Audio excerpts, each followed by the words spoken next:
Do we have our intro? We just had it, John. Oh, I didn't even see it. Didn't even pop up. Hey, welcome to the show. Welcome to Sideline Sports. We got a lot of guests tonight. We got Alex and we got Bryce. No JB, unfortunately, but we send our best wishes to our man JB out there. A lot of great things happen. A lot of great things happen at Sideline Sports. So before we get started, we want to remind you to go to our YouTube page if you aren't already. If you're checking it out somewhere else, all the links for all the shows on Sideline Sports are on there. The bios for all the guys on there for their shows, Bryce, JB, Jake, me, everybody, on the shows in there. So without further ado, how are we doing tonight, fellas? Bryce, we'll start with you. How are you doing tonight? Yeah, I'm doing all right, man. Good to be on the show tonight. Really enjoyed it last time with you guys, so I'm glad y'all brought me back on. But I'm doing well. How about y'all? Alex. All right, first and foremost, John, you scaring the hell out of me because you look like a Robert Plant. You look like 23 years old without your beard. And I can't believe you guys actually got me next to a Falcon fan. The Falcons treat me like I'm the plague, bro. They can't. Is that better, Alex? Like, now you're not next to him. Now you're diagonal. Is that better?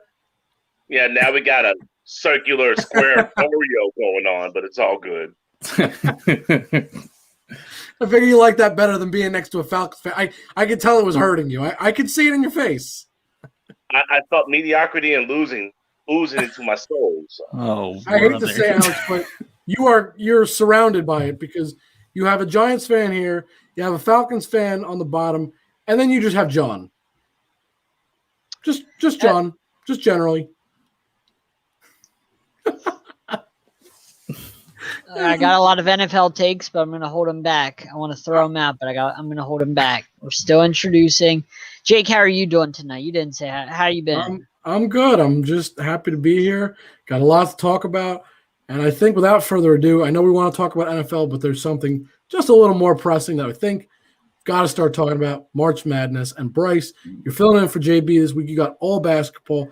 But let's start with March Madness. Let's review it. Let's talk about it. March Madness, obviously, this has probably been the most unpredictable and wildest March Madness we've had in the last few years. A lot of upsets are really early, but now we're starting to get to the later rounds and kind of the big heavyweights are kind of starting to come out. We already have one Final Four matchup set with Houston, and also there in my head, I don't know why I just lost them. It was Houston Baylor, my bad. Yeah, Houston Baylor. Houston Baylor was the first. Texas. Ooh, right. And we currently have one going on right now with Gonzaga and USC. Last time we checked, Gonzaga was leading. Gonzaga is currently up, just started the second, 56-34. So Gonzaga, to say the least, is taking care of business. Yeah, flexing their muscles. Finally, Houston has a win. They don't get many of them lately. Yeah, they had enough with the Astros. The Texans are a dumpster fire. You know what? The Astros were their win. Rockets are dumpster fire. The Astros were their win. They decided to cheat. I think this win is. It's a win with an asterisk. That's the point. It's a Barry Bonds type. It's a Barry Bonds type of win. Hey, Barry Bonds was a Hall of Famer before, bro. Agreed. He looked like me before, bro.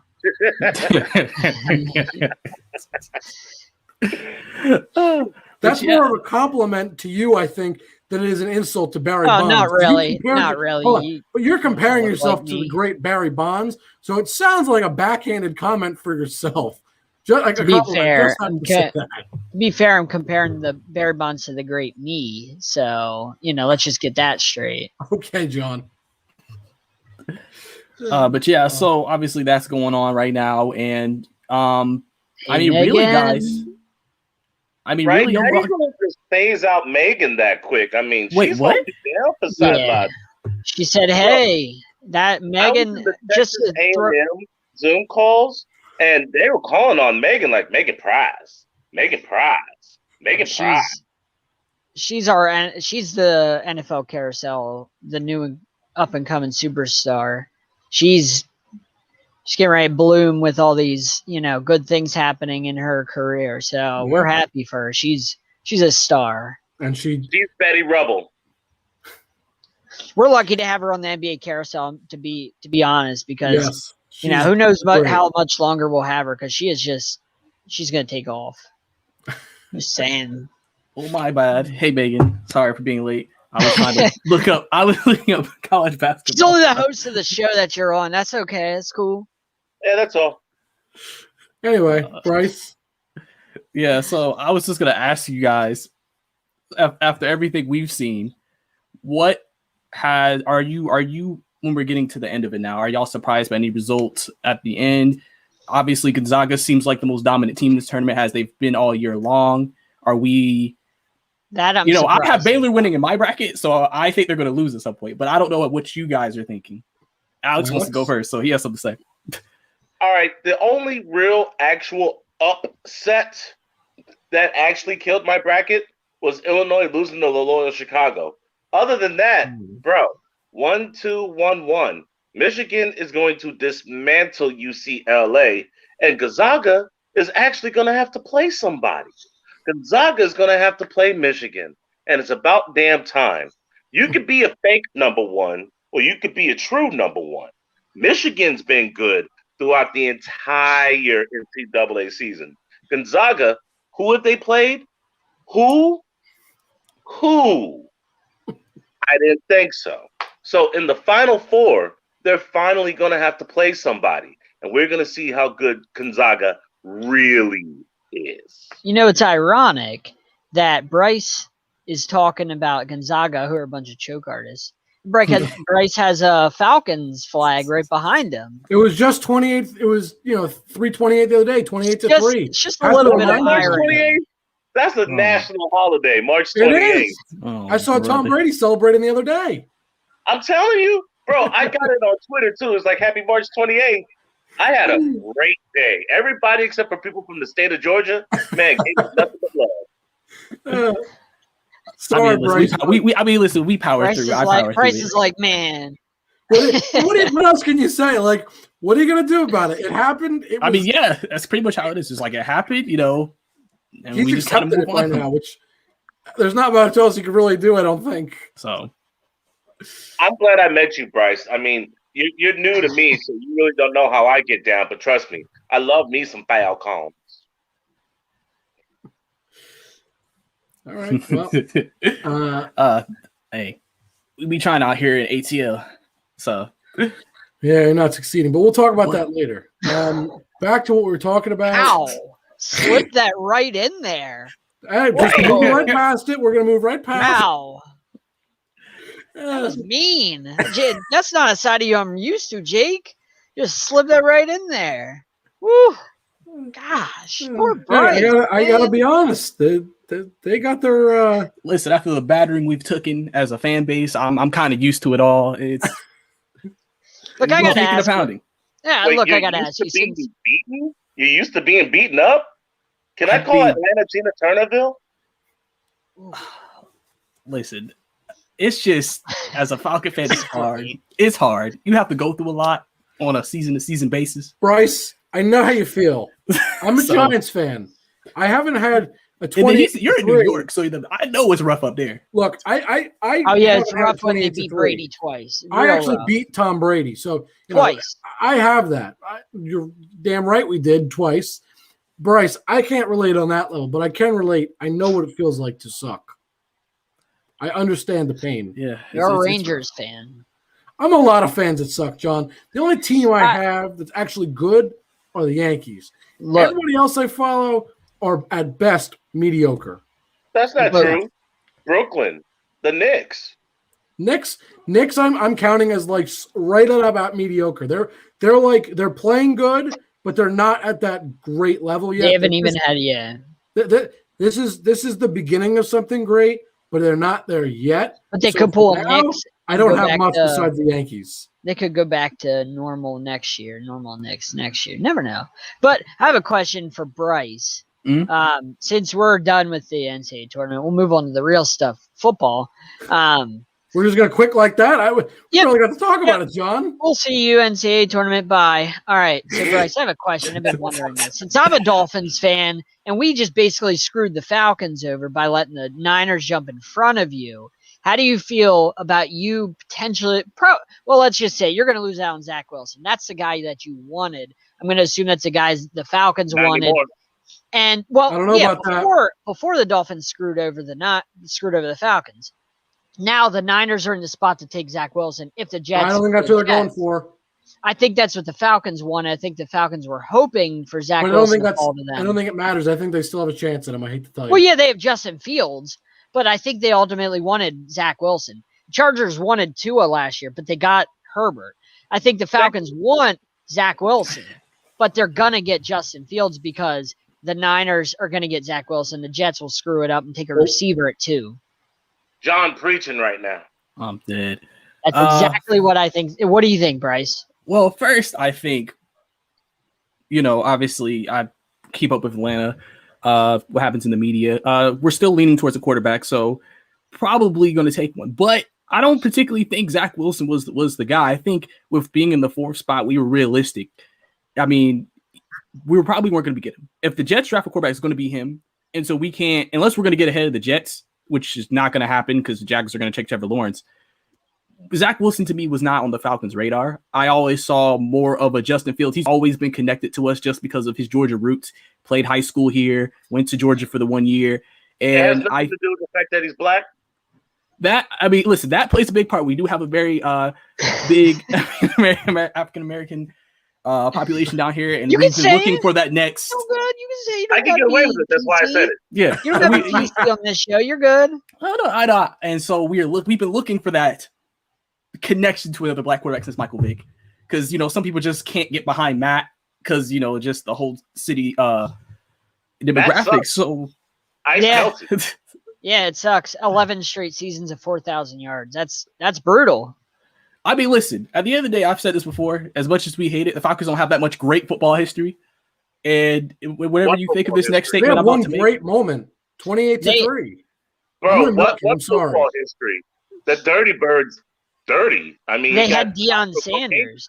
They went to the Super Bowl with Chris Chandler. Yeah, they had Deion Sanders. They had Julio Jones, Matt Ryan. They've had a lot of great history.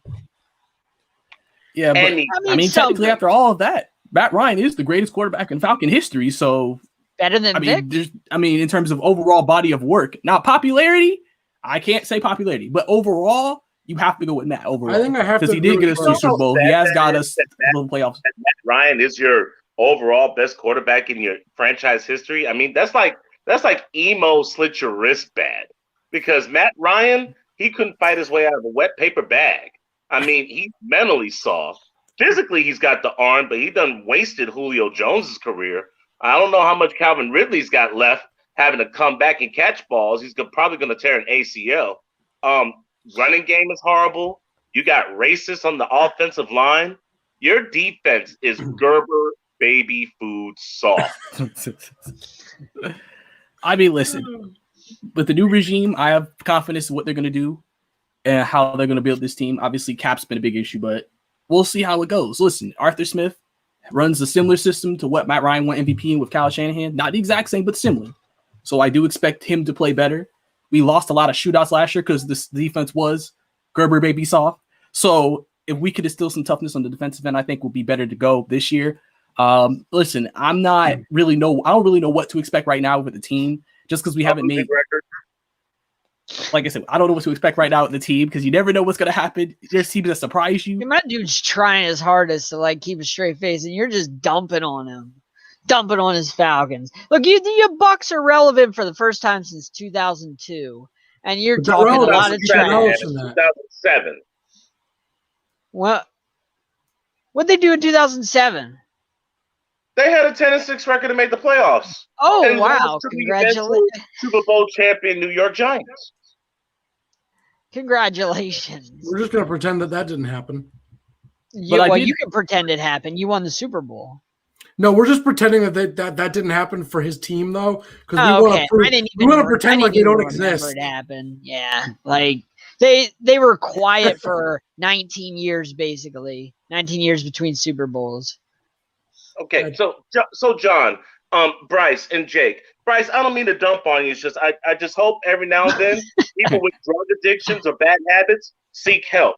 Please get away from the Falcons' water. It's tainting your mentality. Trevor Lawrence is going to Jacksonville. We know this. We don't have to argue this. Zach Wilson is not going to New York. Gentlemen, Zach Wilson is not going to New York. He's going to San Fran. Why? John, he's not going there either. I'll tell you why in a minute. Why in the world would you draft another quarterback when you don't have weapons to help out this quarterback? Now, before you mention Denzel Mims and Corey Davis just got there, and Denzel Mims played sparingly. You know why? You couldn't run the football, and you gave up sacks. Wouldn't it behoove the franchise to have an anchor on the offensive line, considering that Mekhi Becton was in and out due to injuries? You know, if you got my man, Mekhi Becton, on one side, and if you had that Sewell guy from Oregon on the opposite side, I'm almost willing to bet that Sam Darnold's going to have a higher completion percentage. You'll have more running game yards, and you'll be able to throw deep to Corey Davis and Denzel Mims. Sewell, tackle, Oregon. Number 2, Jets. Which leads me to what John was saying. Screwing the Atlanta Falcons once again with no Vaseline. San Francisco came in, took Miami's spot, so they could get Zach Wilson. That way you can get the mediocrity known as an Ohio State quarterback in Justin Fields.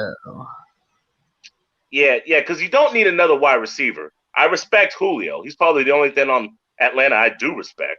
And Calvin Ridley is nice. You know, Alabama products, they actually can play. Shout out to Coach Nick Saban. But, yeah, I mean, Atlanta is like that little spot in the back of your mouth that was injured and bled and starting to heal, but it sticks out and you just can't reach it, and it annoys the hell out of you, and you end up hurting yourself trying to get at it. Try to get that popcorn kernel out of the back of your teeth. I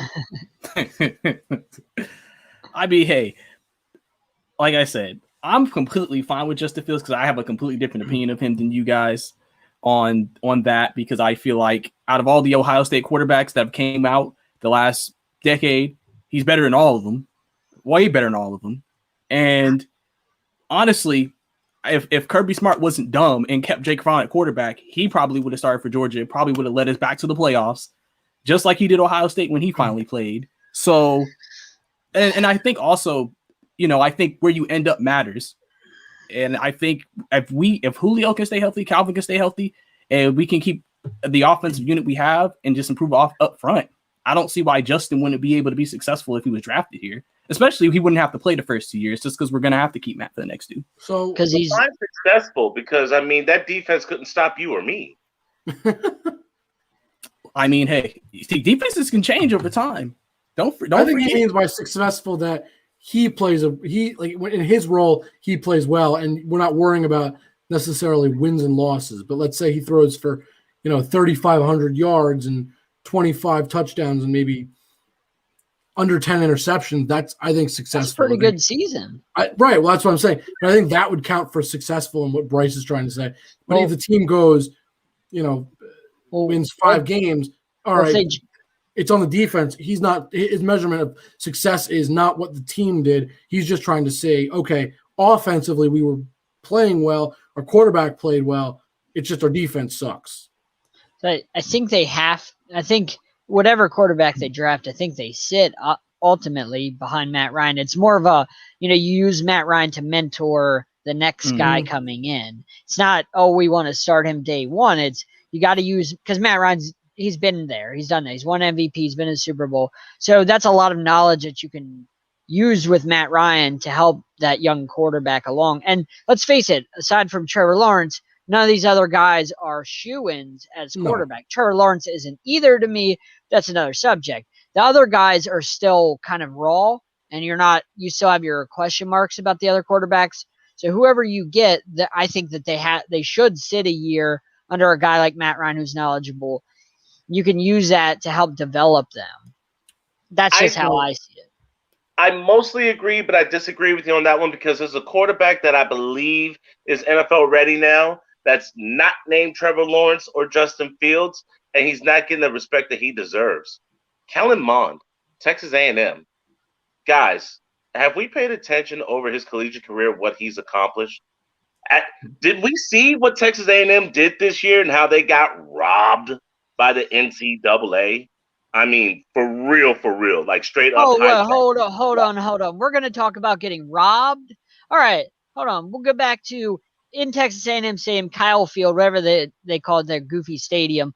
The first team to get fans in their stands was Texas A&M when Florida came to town, and it was supposed to be about 15% capacity, and that was a packed house during all this COVID stuff, and nobody said a thing, and we got screwed, whereas every other team didn't have to deal with that. So let's not talk about getting screwed, because Florida got screwed against Texas This A&M. is just John complaining about his team getting screwed. No, we're going to talk about getting screwed. Texas A&M did. Texas A&M got John, a full you're house. just complaining about your team. 15%. So you're complaining forget you, Texas A&M. So hold on. I don't want to forget to mention this because we were talking about the Falcons getting screwed. I don't think they did. I think there's something that we may not have talked about yet, and I put a little bit of stock into it. The Falcons got screwed? How? I said they didn't. I said they didn't. By Todd Gurley scoring a touchdown when he should have No, I'm saying they didn't because you guys are saying the 49ers screwed them. I don't think they did. Because draft picks. Oh. Yes. I thought you were talking about winning, which they don't Something do. odd happened today that I don't think any of us would have expected to see. There were a lot of pro days. We all know about that. That's not a surprise. Sideline Sports and Alex know about that. Yes, a lot of pro days. But something interesting the 49ers did today was both Kyle Shanahan and John Lynch. Do you know what quarterback they went to go see today? Mac Jones. So a little Mac odd. Jones. Little bit of a head scratch there, but it makes me think if you have both your head coach and your GM, right? They're both going to look at a guy. Doesn't it make you think maybe they're looking at getting him at number 3? While we may not agree with it, well, it may not make sense to us. And while it doesn't make sense at all. Overthinking this, like you are really, really overanalyzing and overthinking this. Am Bro, I? let me help you out. BYU runs a process system very similar to what Zach Wilson's offense is about. Zach Wilson has been studying Kyle Shanahan's offensive playbook since last year because that's the system that they run at BYU. Zach Wilson works out in San Francisco in the offseason and has been working out this offseason in San Francisco. Zach Wilson and his wide receiver both go to California to not only work out, but to see and train in different facilities. Bro, if it looks like a duck, if it quacks like a duck, if the damn quarterback says he loves to surf in San Francisco, and they move from number 12 to number 3, isn't there just like a percentage chance? Just a percentage. I'm not saying it's impossible. You ain't doing that for Justin Fields or I'm Mac saying Jones most likely Trey you're Lance. right. But all I'm saying is, look, strange things happened. It's worth it the least mentioning. It's thought-provoking. Oh, it's worth mentioning, but they would be stupid to do it because John, really Jones is that down good. Zach Wilson for Mac Jones? John, I mean, really? you said they'd be stupid to do that, and you're not wrong. But can we talk about what some GMs have done in the past? Should we talk about the Houston Texans trading What DeAndre I'm saying is not even when you give up as much as the Niners gave up, you know who you want, and it's again. Yeah. Should we talk about the fact that the Houston Texans gave up DeAndre Hopkins? The Houston Texans are not the same as the San Francisco 49ers. The Niners are well run. What I'm saying is crazy things do happen. Right, but John Lynch knows what he's doing. I trust John Lynch's decision. But I'm just making the comparison that, look, to say crazy things can't happen, of course Houston is a dumpster fire. San Francisco is not. San Francisco rebuilt themselves in less than 3 years, bro. Half their team was injured, and they still finished almost 500. There is no comparison. They jumped from number 12 to number 3, giving up a 2022 pick. Bro, they're getting Zach Wilson. Gave up 2 first-rounders, yes. If they don't, I'm going to lose my mind because, look. Well, I mean, Zach Wilson would look nice in a Falcon uniform, but I guess San Francisco saved him from the mediocrity known as ATL. Not bad. Listen, if y'all think Zach Wilson's not going to the Jets, I think he is, and I think they're trading up for somebody else. Here, Because let we me also give you. forget. We You also go. forget. Oh, because you also forget Kyle Shanahan is a great offensive mind, and with the team they have around him, even if you drafted a Trey Lance or Justin Fields or someone else in that spot, they're probably still not going to play right away. But even that, with the talent they have, they would be put in a great position to be successful. And if they're not, we can legitimately sit here and say, well, it's not like he got drafted to a bad team in San Francisco and didn't fail. He got drafted to a good team with weapons, with an offensive line, with a good offensive head coach. And that sets a rookie quarterback in great position to be successful. So I think there's probably two guys maybe in the picture. Because again, we're assuming the Jets won't go with Zach, but I think they will. And so I would think if that actually comes to fruition, I would think they're probably going to go with Trey Lance in that situation. Look, Interesting. I have my first 6 picks down. First one, obviously Trevor Lawrence. The Jets are going to go Devonta Smith. They're really high on that Heisman. I think the Jets are going to take a chance. They shouldn't at 2 on Devonta Smith. 3 will go Zach Wilson and the Niners. 4 will go Justin Fields to the Falcons. 5, the Bengals want Sewell bad to protect their boy Joey Burrow. And then 6, the Dolphins go Kyle Pitts because he's a receiver number 5 and a tight end all in one. So they have Mike Gesicki. So they basically have 2 great tight ends. And then he also can double down as a receiver. John, I'm not disagreeing with you, but Kyle Pitts is more than just a tight end. He's a tight end wide receiver. That's what I He said. reminds me of He's Marcus both. Colston. That's what I said. Yeah. He's both. They can double down on him being a tight end and a receiver. So I think that would make more sense. I would say, and I don't mean to compare him to my own team, but just based on his physical build, he actually reminds me of Evan Ingram. The way he's built, where he's this like a big guy in terms he's like of Jimmy Graham. Like Jimmy Graham back when he was with the Saints. Yeah. The Jimmy receiver, Graham the guy that can I can see that. Yeah. the guy I that can can see split out wide and play wide receiver. That's what Kyle Pitts, The only me thing being I a would Gators change fan, about- I've seen it. Man, I've seen it. The only thing I think I would change about your draft for me, I actually think it's possible that Jamar Chase is going to go to the Bengals. Look, I've heard a lot of Joe Burrow talking about, this is my guy. I want him on our team, right? And when you are the starting quarterback and he's intended to be the franchise quarterback, there is some weight to what you say. I'm not trying to disagree. I think that getting help for Burrow in terms of his especially line, after the torn ACL that you took. I agree with you completely. Like, I think that's what I would think. getting him protection is extremely important, and that's where I think I would be going if I'm the Bengals. They have receivers. They have some pretty good receivers. Look, you know what I mean? I'm like with you. T. Higgins is pretty good. Yeah, I'm and with you. Boyd is If pretty I'm- good too. If I'm They're no drafting slouch. for the Bengals, I'm trying to get him protection. Yep. But what I think is very likely and very possible, just based on what I've heard, what I've seen, Joe Burrow loves Jamar Chase. That's clear. Of course. They have a great connection. Former Ellis, yeah. teammate. And from what I've heard, he has vouched to beyond measure to get this guy.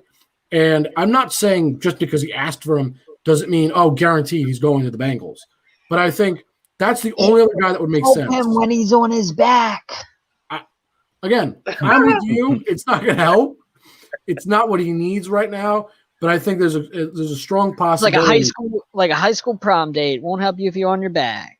Oh, It's time.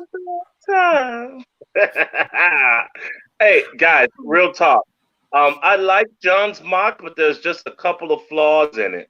I agree. Sunshine, Jacksonville, we don't need to talk about it. It's happening. Let's I not just even have a waste feeling the Jets are going to do something weird like that, like Devontae Smith. It's the Jets. If anybody's going to mess this up, if anybody's going to mess this up, guess what? It's going to be the Jets. That's why I said Devonta Smith. Well, I'm thinking more Kyle Pitts or look, the smart pick would be Sewell. That would be the smart pick. But we're talking about the Jets. yes. Okay. So I'm thinking they get an offensive weapon for Sam Darnold, and he's still running for his life because they pass up on the Oregon Ogre. Doesn't help if you're on your back. Yeah, I know. So let's imagine that they do something smart because they got Robert Saleh from San Francisco, and they actually do get the offensive line. Okay? Bear with me. Let's say they get Sewell out of Oregon, or maybe even Slater. I was going to say that for Cincinnati because you got to think Jonah Williams is the left side tackle that came out of Alabama, who didn't play for a year but now is back healthy. So Slater would be better in that number 5 spot. But that's neither here nor there because I got to go through 2, 3, 4. 2, they pick up Sewell. 3, that's what. Oh yeah, that's right. That's San Francisco. Yeah, that's Zach Wilson. They get Sunshine 2.0. Yeah, that works out. BYU connection, by the way. Steve Young, BYU. Zach Wilson, BYU. Okay. Yeah. Mark Furman, German. Just Interesting. makes sense. Yep. Number 4, Atlanta. Doesn't matter. They suck. They mess everything up. However, they are $40 million against the cap if they were to get rid of Matt Ryan after this year. They're kind of stuck in the cap hell, given that mediocre quarterback all that money and being basically a cap restriction. So you know what you do when you have a quarterback that you can't get rid of because they're too damn expensive? You draft a rookie quarterback to replace his punk ass.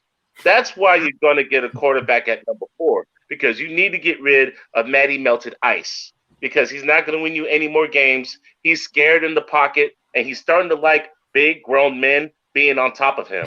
That could be a problem in Atlanta. It might be a problem for the fans of Atlanta, but also for Matt Ryan's wife. Just saying. Hope she's watching. Take a hint, girl. Just had to be said. I'm dead. Wow. Oh, man. Number 5, Cincinnati. John nailed it on the head. Joe Burrow needs protection. Trojan man type protection. You might want to give him Slater or Jamar Chase because if you got a weapon that you could throw to not named T. Higgins, it can make things easier. Don't forget about Tyler Boyd. Offensive line, so that way you can go up against the Pittsburghs and the Clevelands and the Baltimores because, Cincinnati's been the running joke of that division for quite some time. Even when they won the AFC North, they didn't Still win a a big joke. playoff game. Yeah, so you're still a joke. Straight up. And then finally, number 6, if you're the Philadelphia Eagles, are you committing suicide on draft night? Because you were in the perfect spot to replace Zach Ertz that you didn't re-sign and get a wide receiver that's taller than 5'10", a.k.a. Jalen Reagor. Yet you gave up the number 6 pick to go back to the number 12. What the hell are you doing? What are you doing? Thank you, Philly. Man, I wish I could have talked to Eric about that. I really would like to have heard his take. Just so I could roast him, thank him, and roast him all in one.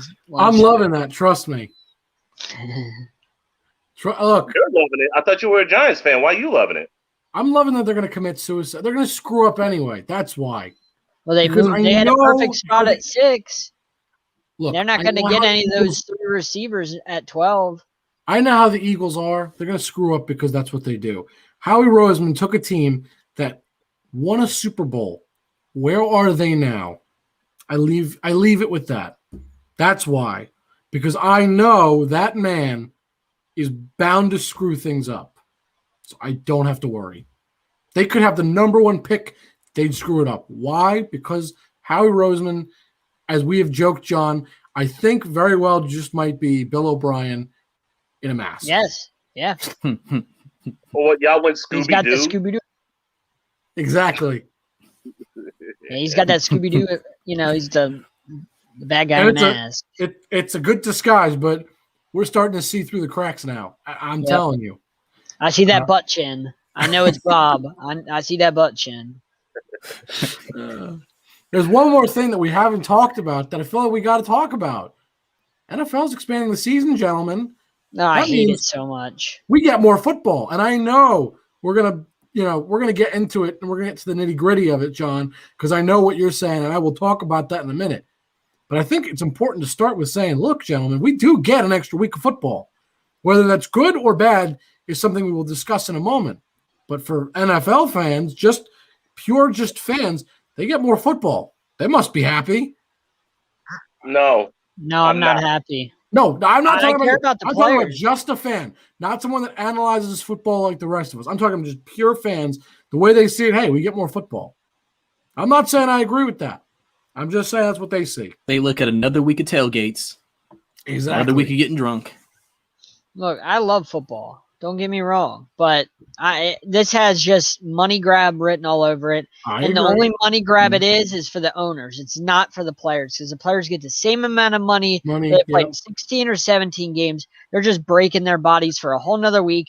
They're not getting an extra bye week. They have to, imagine if you have a bye week in week 5. You play all the way from week 6 to 7 through 17. Or I guess 18. I guess it would be 18 now, because you play 6 through 18. Imagine if your bye is week 5.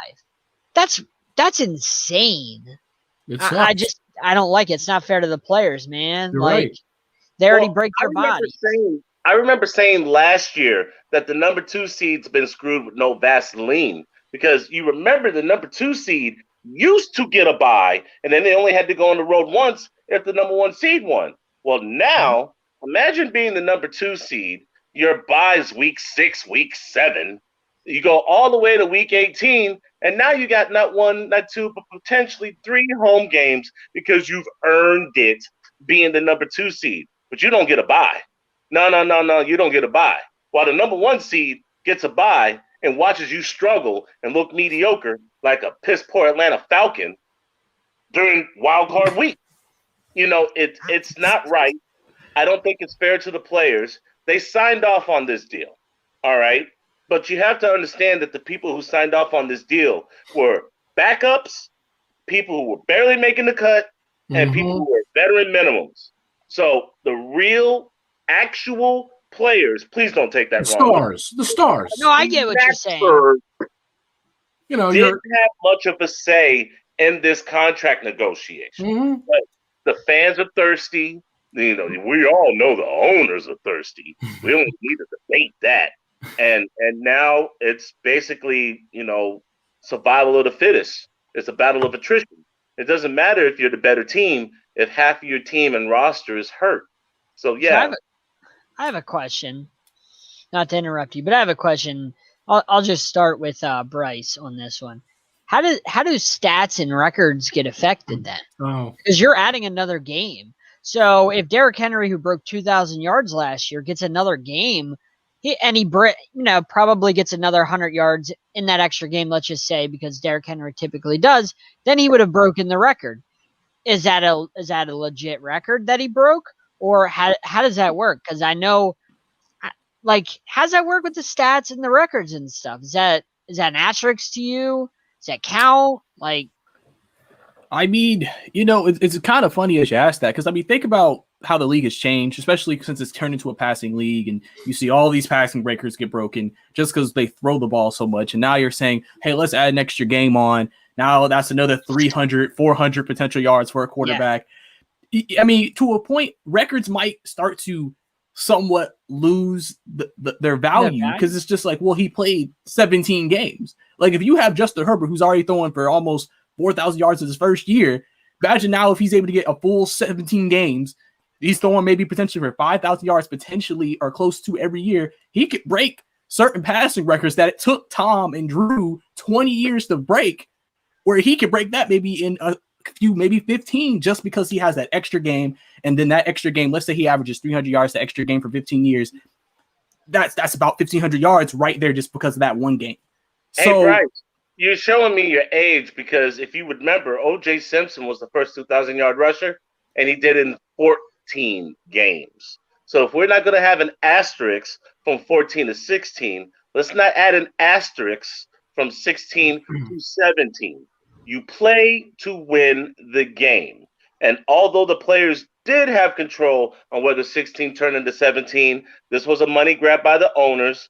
Cal McNair's father said it best: we can't allow the prisoners to run the prison. So since the NFL has made this prison of 17 games, let's not add any asterisks. I mean, I was talking about more for passing, but I see what you're saying. Because, but though we have to be honest, back at that time, I mean, a lot of guys were breaking records in a few amount of games. So we have to always say, they did it in an era where they didn't even have as many opportunities as today. So I definitely can give you that there. But, I just think, and again, I guess it depends on the record and what's getting broken, and I guess how it means to the individual person. Because there's going to be people who feel like, oh, that's devalued. They're going to have some people who are like, no, it's the same. It really just depends. If you want to say, well, running backs have a running back by committee, so if they're able to break a record, that means something. That's you. But it just really depends on your view on the particular record that's being broken and what's going on, and then obviously how the game changes over time. I would say, in all honesty, I think it's just one of those things. And what I mean by that, there's a lot of factors that go into records being broken and really, having the record in the first place and then being broken and continually broken, and how the cycle seems to always go, right? A perfect example, you want to talk about passing yards. Okay, let's talk about a guy like Johnny Unitas, right? One of the greatest quarterbacks in his time, right? He may have had records at one point. Why did they get broken? Not just because of different types, a different amount of games. It's not just that.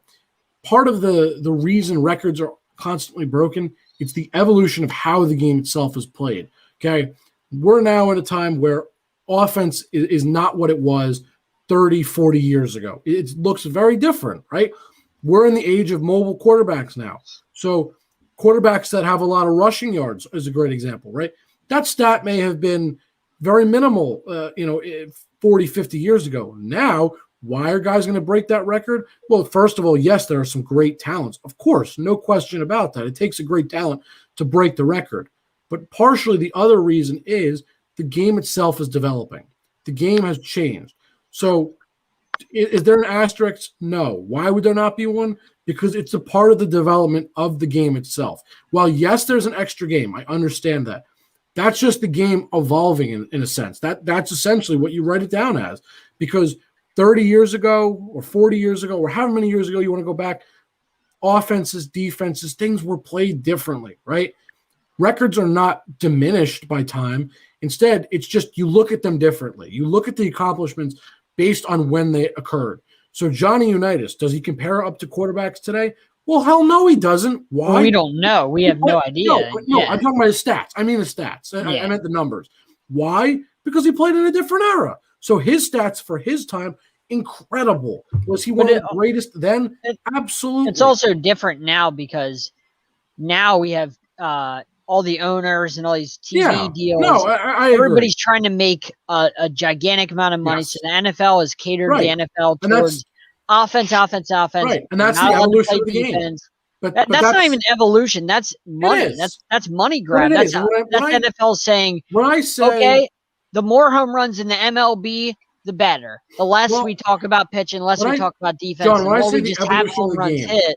I mean how the game changes over time.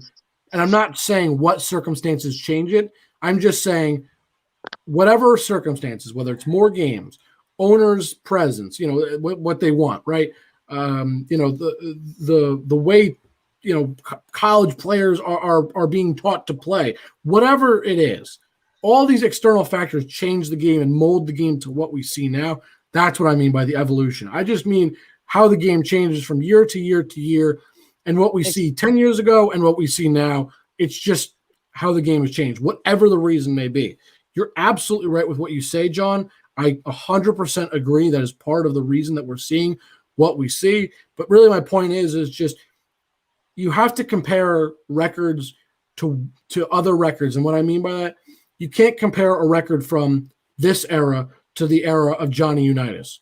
Why? Well, you have to have context. Right, exactly. You need to keep context of when they were played, what the era was like. Records are going to get broken. It's going to happen. But that's a little bit different because you're saying from Johnny Unitas to now, but we're saying from last year to this year. Right, but I'm just using that as a drastic example because my point is it's a different circumstance then than it is now. Yeah. That's the way you have to continue to compare it. The records are still going to be impressive. There's still going to be incredible feats. You just got to keep in mind what the circumstances themselves were. That's all it is. I actually think it's going to be more difficult for running backs to keep their jobs if they're not 1,000-yard rushers. Now, guys, look at it this way. You should have about 50% of the league having 1,000-yard rushers in a 16-game season. And that's even if you have a running back by committee. That's 63 yards a game, yeah. Thank you. You already know where the hell I was going with this. How in the hell are you going to be a leading rusher or a number one rusher, if you will, out of the 32 teams if you can't break 1,000 yards? Like, bro, you a borderline bum. The 63 yards a game and you can't get that? Come on, man. The sucky thing is, and I just thought about this, the sucky thing for a running back is their shelf lives are already small. So now you're adding another week of practice, another week of game.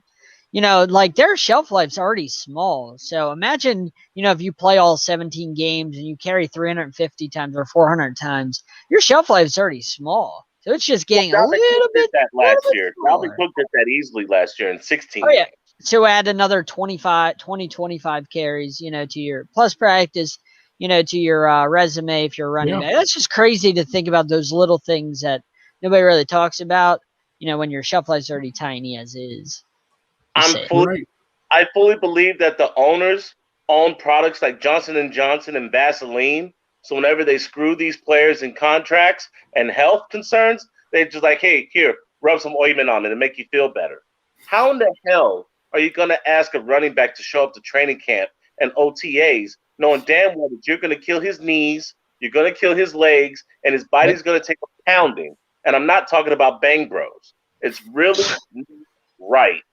The ways that running backs are being used and overused and undervalued. Yep. Yeah. It was funny. We were talking about it today on our Sideline Sports Network chat, and I forget who said it. I think it was Jacob, right, John? Probably. I was at work. You'll know where I'm going with this in a second. You'll be able to back me up. But Bryce, if you remember, let me know. But he said you're going to see more guys like Andrew Luck. And I read that, and I thought about it, and I wanted to bring it up. But I think he's right, because what he meant by that, I think, was you're going to see shortened careers of great players. Why? More injuries, more wear and tear, and it's going to happen, rather quickly. Because think about it. You play 8 seasons, right? But those are 8 extra games because it's 1 game per season. Right. That's about a half a season extra that they play in 8 years. That's a lot. I mean, when you think about it like that, it's a lot because let's say those 8 games don't happen. That's 8.5 years of a career. Now it's condensed really to what these players are used to into 8 years of their career. You're going to see more injuries. You're going to see more wear and tear. And I think you guys really hit the nail on the head with that one, especially with running backs. I mean, look at Todd Gurley. His fall from grace was like snap of a finger. He went from 1 year elite, one of the best in the game, to the next. He's a shell of himself. He also had 60-year-old knees, so but cartilage in his knees, arthritis. Right, but I guess what I'm saying is. Now, I like to take low blows, but that was low. He come from Georgia? Is that where he came from? Yep. Makes sense. Yeah. Makes sense. You're terrible. Look, I'm not a Bulldog fan. I'm a Gator fan, so I'm all against the Bulldogs. I'm not a Bulldog or a Falcon fan, but I'm just like, even birds got legs, bro. Bulldogs have legs. Once the legs go out of a Bulldog, you got to put them down. They already put Todd Gurley down. His legs are already gone. But you do prove my point a little bit, which is the perfect comparison, Jake, for me, at least when you were talking, was look at the Lakers and the Heat last year. They only got 72 days between the finals and the NBA season, and now look, both of them look ragged. There's a lot of injuries between both of those teams. Just those 2 teams alone, there's a lot of injuries. Teams don't quite look the same as they did last year. When you don't give professional athletes time to heal up and rest like they need to after all they go through, then you start to see what happened with the Lakers and the Heat. You start to see it more in the NFL eventually, see players retire early, wear down, things like that. So that's just what I thought of when you mentioned that. No, it's a fair point. I do agree with that. I mean, it's all the same. I mean, all the points we're making are the exact same, just different examples. Yeah. But I mean, it's not good for the players. Is it nice for the fans? Sure, we get an extra game, great. And I admit, as a fan of just watching football for the limited time that we get it each year, I love the idea of it, of course. But when I look at it, time, bro, football never stops. Football never sleeps. Bro, I love watching college. I love covering the pros. after the season, usually you have this NFL combine, but we've been robbed this year. Now we got nothing but virtual pro days. I'm doing pro days and still going to work. I've gotten in trouble at work for doing pro days.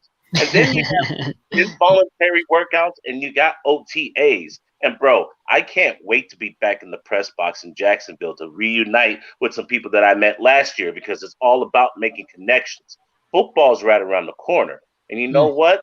The NFL draft is Christmas. Oh, I'm gonna see you in Cleveland, Alex. I'm gonna meet you. I'm gonna meet you the first time. You never met before. We're gonna get to meet each other in Cleveland. I don't know how to go to Cleveland, bro. I'm originally from the north. I'm from Illinois, so I've been to Cleveland, and not by choice. Cleveland is a dump, like a dump. It's a clean dump. It's a clean dump. But it's a dump. Yeah. That's why LeBron James left twice.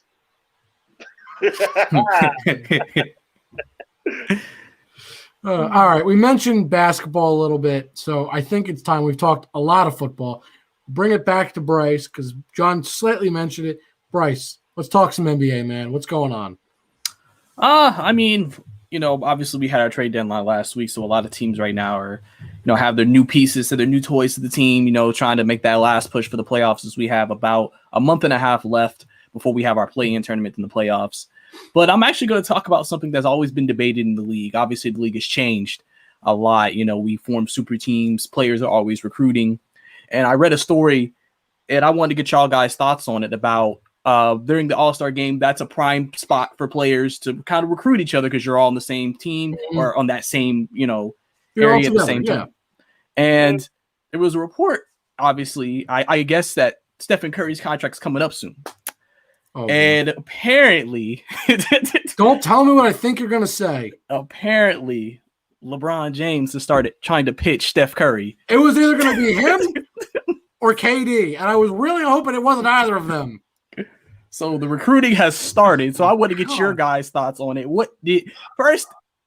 the reactions, I feel like you're all going to hate it. But just tell me how y'all feel if somehow Steph Curry was actually considering. Because I don't think he's going to leave, but if he considers, I think I'd stop watching basketball altogether. I'm already on the verge, man. This is super teams or something. I know killing the NBA, man. We'll talk about super teams in a minute. I don't want to start that conversation yet. We'll get there in a minute, because I guarantee you, if Bryce, you weren't going to bring it up, I was going to, because there are things to talk about there. But if you put LeBron, Steph Curry, and Anthony Davis on the same team, I will stop watching basketball. That is just not fair. I'm sure there'll be a lot of people that will stop. That is 3 of the biggest superstars in the league. That would put 6 of some of the biggest superstars in the league on 2 teams. It's bad enough that we have 5 of them on 2 teams, because we have the Nets with 3 of them, with KD, Kyrie, and James Harden. And we already have the Lakers, who already have LeBron and AD. So already 5 of some of the biggest stars in the game are on 2 teams. At least Steph Curry is on his own team for now. So when the team is healthy, him and Clay at least make for a good pairing that can at least provide some parity, just a little bit. And what I mean by that, because right now it seems like it's only the Lakers and the Nets that anybody cares about. So at least right there we got 3 teams. And 3 teams is not a lot, but it's better than just 2. If that happens, okay, look, I tried to hold back. I can't do it.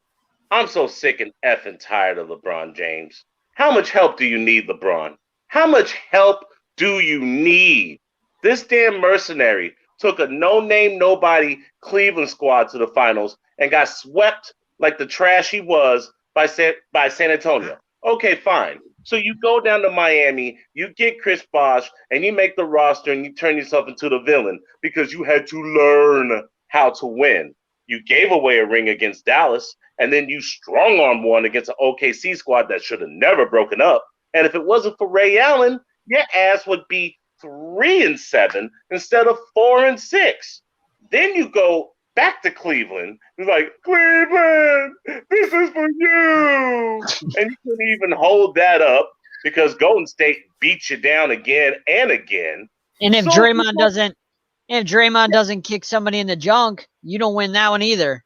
That's what I'm saying. So you go to LA, you strong arm everybody, you get rid of the people who don't want to do it the LeBron James way so you can make the Lakers great again.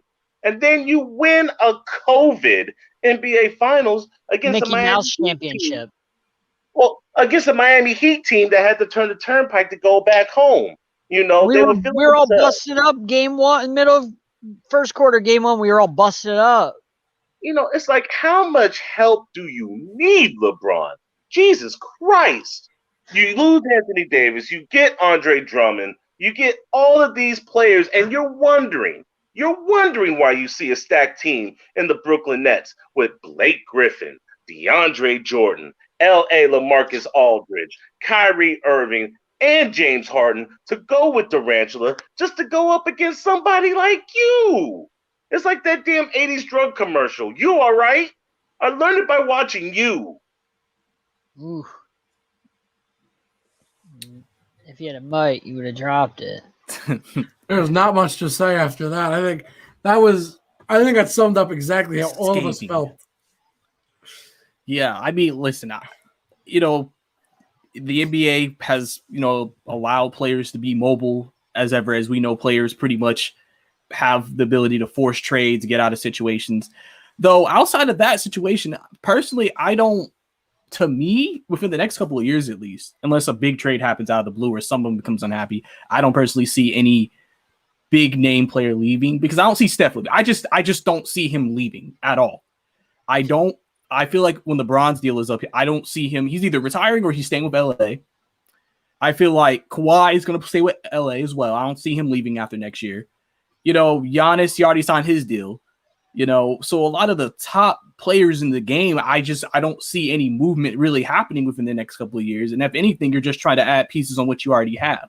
I mean, maybe that's why some people may relate more to like a Utah or a Phoenix right now, or even Philadelphia, just because we know that was organically built. They didn't have to sign all these superstars. If you want to say, oh, Philly's got Chris Paul, I mean, that was one guy. They already, DeAndre Ayton and one Devin guy. Booker were You brought drafted. one guy in, big deal.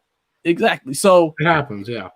So maybe that's why, you sit there and say, okay, I wouldn't mind these teams making it, because they didn't do the super team route. They basically drafted well, got stars, added good role players to good players around these prospective teams, and now they're competing. Because I mean, listen, everybody I think at this point in the NBA landscape pretty much says, with all the talent Brooklyn has accumulated, they should win it all. That's they should. Should we don't know till we get there. We won't know till they actually get to the playoffs. Till the Miami Heat knock them out. Right. I agree. And John is sticking with Miami Heat finals in 5 games. So, but that's John. And that's Eating 5.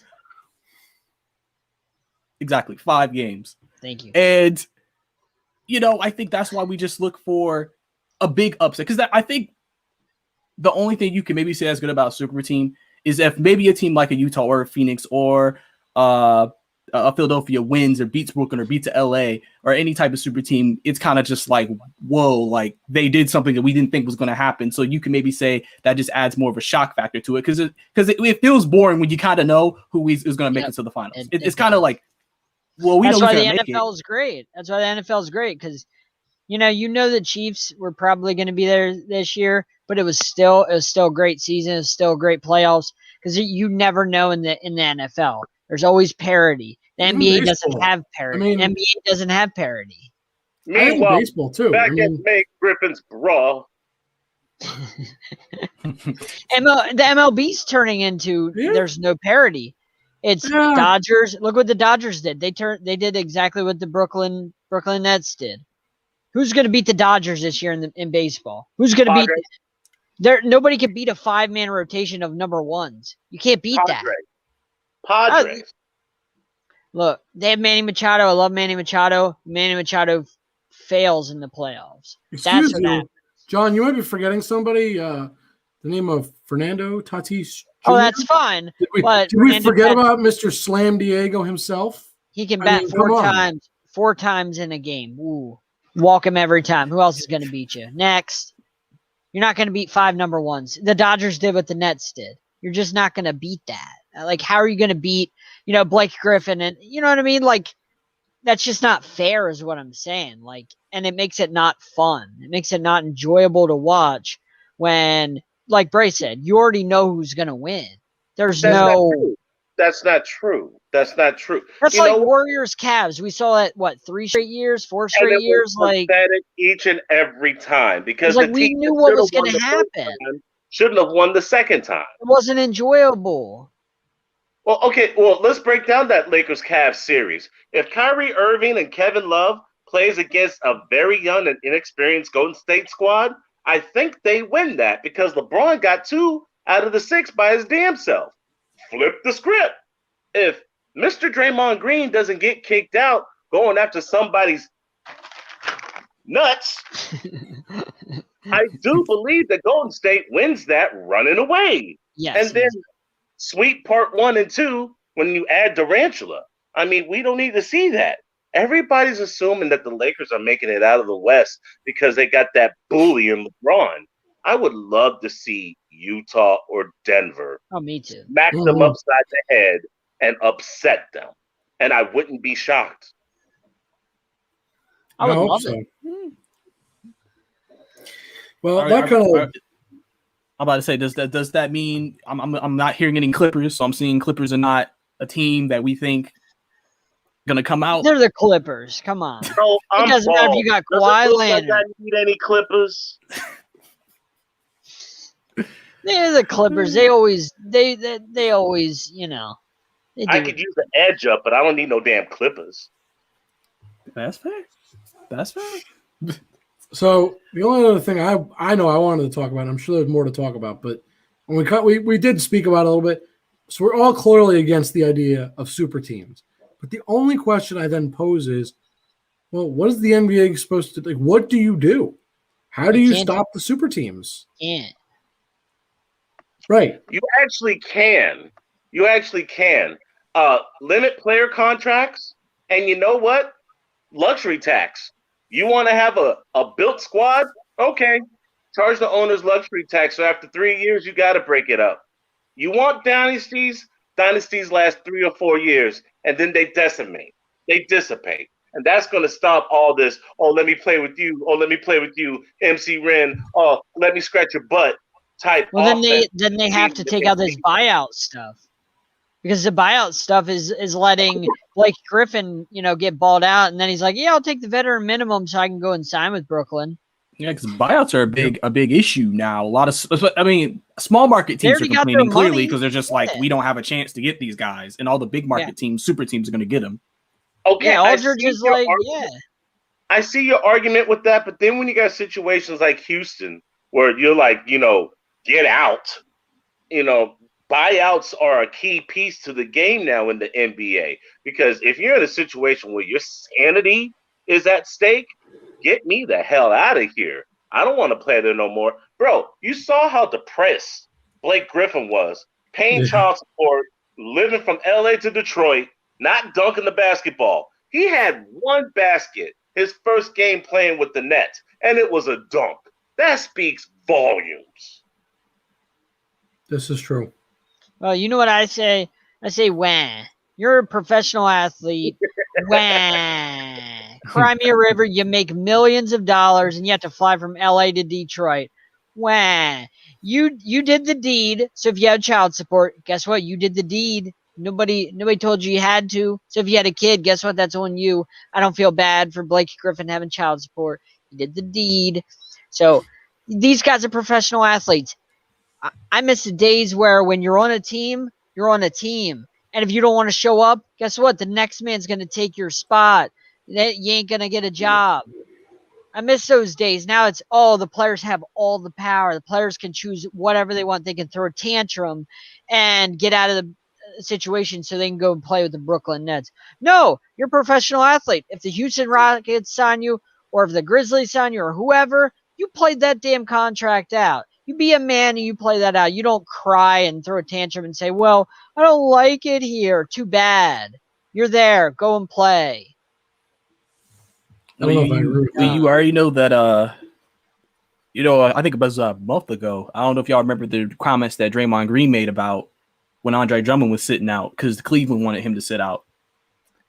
About, players are held to a standard but the organization can just do whatever they want.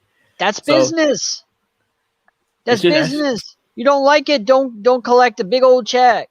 Don't play. Go do something else. Go be a cashier. That's the way business works. I don't know about that, John. That's the way business works in professional sports. You don't like it, go do something else.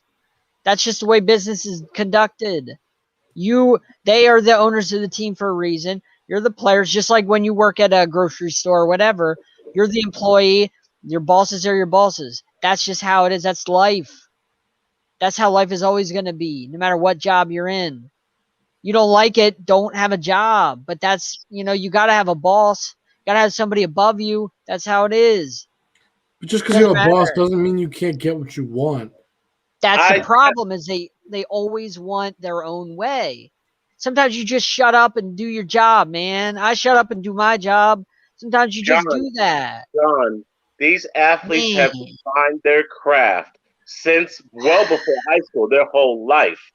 You didn't get paid in the NCAA. Imagine you're a quarterback. Well, let's imagine if you're a quarterback and you don't get paid in high school, but you're held to a higher standard because of the whole varsity blue thing. And the coach loves you, but won't allow his daughter to date you. Then you go to the NCAA where they use your likeness, and want you on camera, but won't pay you one damn dime. Sure, you're eating right, and you don't have to worry about books. You don't have to worry about scholarship. Okay, fine. Who do you think is winning that transaction? You or the NCAA? Then you finally get to the NFL, where you sign a 4, maybe 5-year contract. You don't want to stay there, but you don't sign the contract. So they can franchise tag your ass not once, but twice. Or you sign the contract, Watson, and then you don't want to play for them anymore. And then some trumped up fake ass charges pop up. And now you're stuck like Chuck, because in the court of public opinion, you got dark skin, so you already sinned. Bro, the players need a voice. I'm That's not what we saying have you a don't player need a voice, union. but that's why you have them. But players are getting too powerful to where they throw their tantrums the second they're not on the team they like. And then you have the Brooklyn Nets and the Los Angeles Lakers. Turns into that, where everybody has to get out of every situation, where Blake Griffin isn't playing motivated in Detroit, so he doesn't dunk. But the second he gets to Brooklyn, he dunks. To me, that speaks volumes, because I don't want a guy like that. I don't want a guy that's going to half-ass it Randy Moss it in Oakland, but as soon as he gets in New England, he's going to try. I don't want guys like that. I want guys that want to give me effort all the time, no matter what. I want Matt Stafford, who said when he drafted by the Lions, he said, I want to be here because I want to turn this team around. Not Eli Manning or Philip Rivers-esque. I don't want that where I cry out of San Diego. I'm Eli Manning. I cry out of San Diego to get to New York. I don't want that. I want somebody that wants to be there. Yeah, I don't want 20 kids. I don't want to be Antonio Cromartie. I'm dead. Or Philip Rivers. I want people that want to be there. People that are going to give their all. I don't want half-ass. John, I hate to tell you, but that's just not how the game is anymore. And it's I mean, it's not even that they have the power. NBA. What? I mean, and then if they're not happy, and then if they're not happy, you never know what other decisions they could end up making. Like, what if it's a great player and we all love this great player, and then because they're in a bad situation or and are very unhappy in a situation, their career gets cut short. We're getting robbed by not seeing them play. For example, Barry Sanders, prime example. What would cut their career short? I'll tell you, mental health issues. If you're unhappy, no, seriously, if you're unhappy, the situation you're in is not good for whatever reason, there could be mental health repercussions, and nobody talks about it in professional sport. Mental health is a very serious issue. Oh, it's a very serious thing, but just because you're unhappy at your job, just because, you may not like it, doesn't mean that you're necessarily going to just develop anxiety or whatever. Like, I didn't say that's what it was. There's there's issues for everybody at their jobs. Everybody has some sort of issue at their job. Sometimes you just suck it up and you do your job. You put your head down, you do your job, and you shut your mouth. That's what I do at my job. Put my head down, do my job, I shut my mouth. Sometimes you just do that. In the NFL, bro. Look, you can't tell me to just sit down and shut up. No, I'm not saying that, but I'm saying you got to do your job and stop throwing a tantrum just because you don't get your way. You can't always have your way. Not having your way and speaking for voices who don't have a voice are two different things. I agree with having a voice, but I'm saying, like I said, when Blake Griffin doesn't dunk in Detroit, but the second he gets in New York or Brooklyn, I'm sorry, he dunks.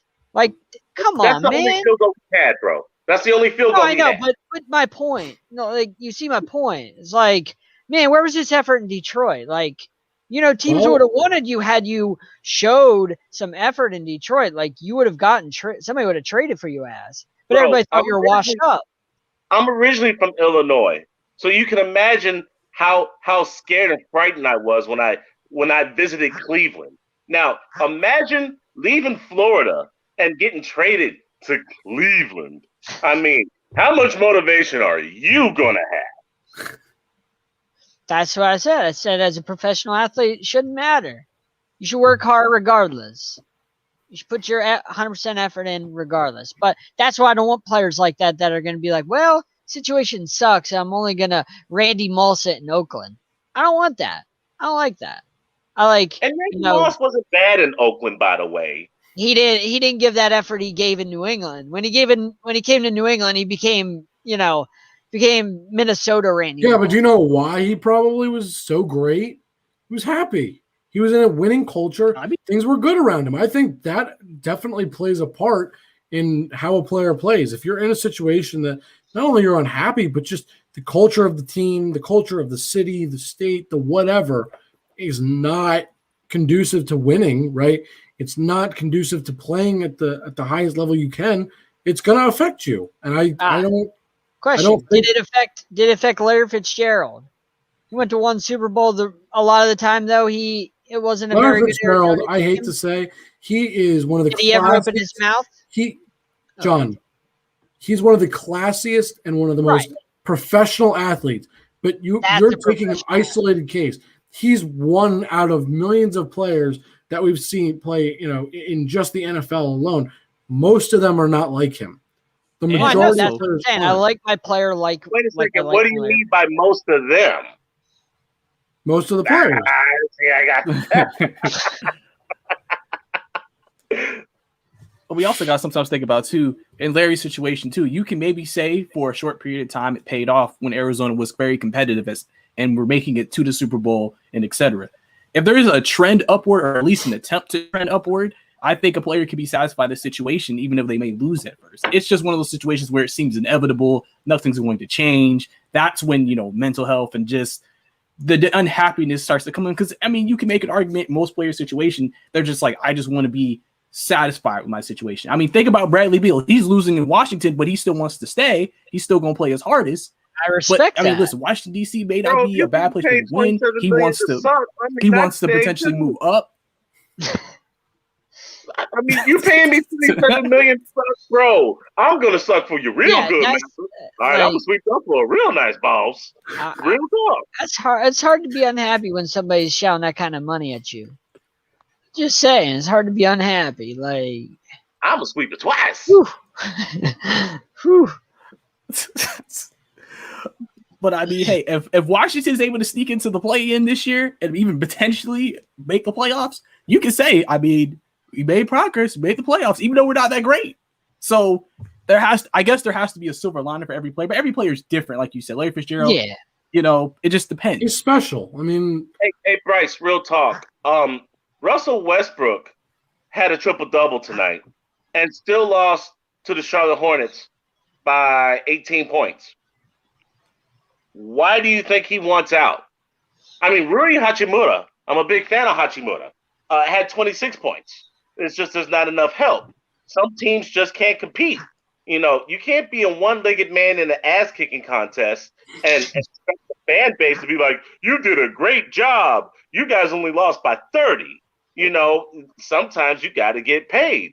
I guarantee you if players were getting paid and they were on a sorry-ass team, as long as they average that 20-point, 10-rebound margin, you won't hear a word from them. But then you got these sycophant hypocrites who want to jump down to Deshaun Watson's throat because he might want a happy ending at a damn massage parlor, but won't give him the benefit of the doubt. Ain't nobody. Hey, look, everybody forgot about Robert Kraft real quick, right?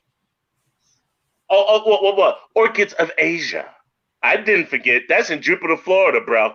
I'm not saying that's down the street. That case got I passed by dropped. that place once or twice. If I knew that I could get a happy ending there, I might have got some damn egg rolls or something to stop by. I'm just saying, Robert Kraft's case, everybody stopped talking about it. That got dropped. Chad Wheeler, everybody stopped talking about it. But Deshaun Watson, everybody's all over Deshaun Watson. No. Maybe there's a I made an emphasis on Super Bowl week to make Chad Wheeler famous. You see, I don't like the fact when no-name white guys get to beat down black women and think they can get away with it because they were third or fourth round picks. No, I wanted to make sure that he was BET famous. As he should be. He should, he's a piece of trash. Yeah, that's not much else to say, but yeah. Yeah. But in comparison, thank you for that, Mr. Shearer. Thank you for that, Mr. Shearer. Because that bothers me. Bothers me to no end. You felt that switch come along, and I'm like, no Incredible Hulk. No Incredible Hulk. Anyway, Deshaun Watson is pure hearsay, and it's all civil. While this man is facing criminal charges, they are not the same. One guy's a bum, in the words of Travis Kelce, should have never even been employed, while the other one is a top 5 quarterback, even on the meanest draft boards. And even off the field, he's a great guy, too. Mm-hmm. It's not even just on the field. It's off the field, from all we know, the guy's been a model citizen, which is the most important thing. Kills me because social media is there for you to be a punk and not face people. So you can just say whatever the hell you want and do whatever the hell you want without repercussions. Back in the day when you had something to say and you were confronted, you say it to my face. And I guarantee you there's a lot of people who would want no smoke if that wasn't the case. Deshaun Watson is being defamed. And there's a lot of people talking out the side of their mouth only because of the position he's in and the money he's making. That man flew to Israel to get baptized. You haven't heard a peep out of him off the field or in college until all of a sudden he didn't want to play for the good old boy network in Houston anymore. So, yes, crowds, everyone listen in, fans and sycophants, and especially you racists and hypocrites. Say something foul about Deshaun Watson while I'm in one of your chat rooms or in the restaurants or somewhere where I'm in the vicinity and see how well that works for you. I'm coming for you neck. I'm going to advise anybody. This might be one of the best shows we've ever done. Don't actually do that. I'm pretty sure Alex might actually murder you. I'm just warning you. If it happens, you were warned. And I don't mean physically murder. I mean with his words. Verbally. Innocent until proven guilty, damn it. And if he's guilty, I want to see some of the best NFL memes I've ever seen in my life. I 100% agree. I don't know. I'll leave it with this. It's suspicious to say the least. I don't want to get into it because we don't know all the details. Everything's alleged. And I don't want to get into it because we just don't know the details. It's not that I don't believe certain things or I do believe certain things. I know what I feel in my heart. We've slightly mentioned it before, but I don't want to get into it because we don't know what happened yet. We know what's alleged, but that's just wait for the real facts to come out. And when those as far as I'm concerned, this hurts female massage therapists because if we got to get videotape or have a partner there watching to make sure that you don't try to slip up and say, oh, he sexually assaulted me. Oh, he tried to get me Mr. Winky and get one of these fake lawsuits out there. Oh, no. Your profession is going to die real quick, chick. Real quick. Because if we can't go to massage parlors to get our muscles and aches and pains out, and you trying to get a quick dollar off of us like that chick in Denver tried to get off of Kobe, oh, no. We're going to make you famous. Well, I think that's a good spot to stop. What do you think, John? Yeah. This might have been one of the best shows we've ever done. We're running out of time as it is anyway, but I think that's a good way to stop. I like that. All right. You guys know the drill. We're going to go around. Tell us where they can find you. Start with you, Alex. You can find me on street corners in Orlando. I be prostituting all the time, but I'm a sports prostitute, so I'm not cheap. Journey with the Jays, NBA carousel from time to time, NFL carousel. I got some things on the future cooking up. Yes, I said that, cooking up. Sports Arena, you better ask somebody. Skull King Sports.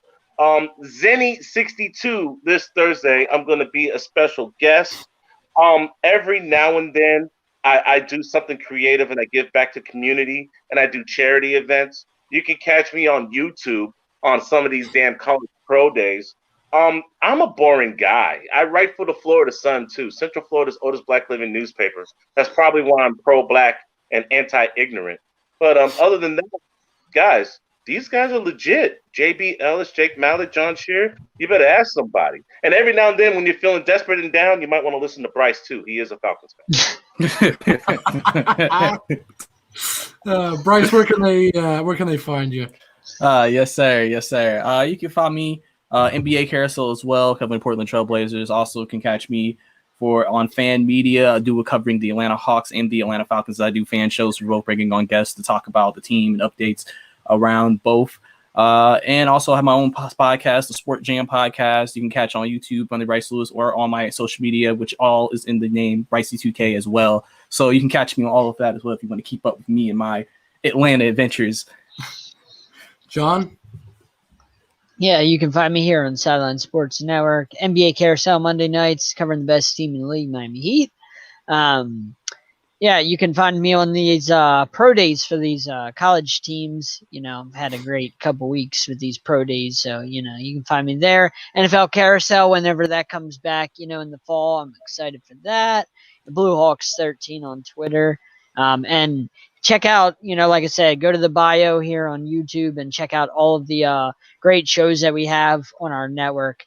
I'm not going to list all the names and everything, but you can go to the bio, and we have a lot of great shows. All the shows are fantastic. So we do. Yeah. Last but not least, me. You guys can find me on Instagram, Twitter, Facebook, wherever you want. Just search up Jake Malik. You will find me there. My Twitter specifically is Jake_Malik, but you just search up my name, you'll find me. More importantly, you can find Sideline Sports anywhere you can think of, basically. Instagram, Twitter, Facebook, YouTube. We have them all. Sideline Sports on Instagram and Twitter is Sideline Sport 1. And YouTube, Facebook, just look up Sideline Sports. We got a group. We got a lot of stuff going on.